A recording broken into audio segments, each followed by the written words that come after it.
کاکو اینا رو دیدی؟ میگن ما خونمون لب ساحل تو کالیفرنیا زندگی میکنیم. بعد خونمون هم اینقدر بزرگه، توش گربه داریم، سگ داریم، طبقه بالاش میشینیم دریا رو نگاه میکنیم. این اوضاع خونه ایناست. طبقه بالاش هم گربه مربه داره، اینجاش هم یه گربه دیگه خوابیده. بیدار شو گربه، بیسته.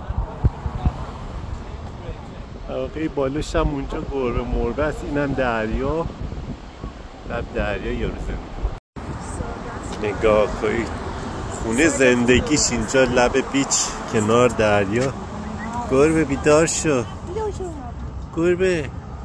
سلام سلام، یه سلام بکن به بچه های شیراز ایران. این یارو نگاه کن اومده اینجا لب بیچ، اون گلدونش هم آویزونه. والله اینجوری زندگی میکنه. تو آمریکا اومده، از اینجا هم میره طبقه بالو کنار دریا به این قشنگی.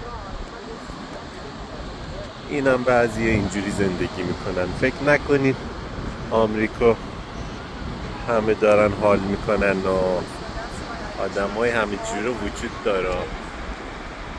والا به خدا.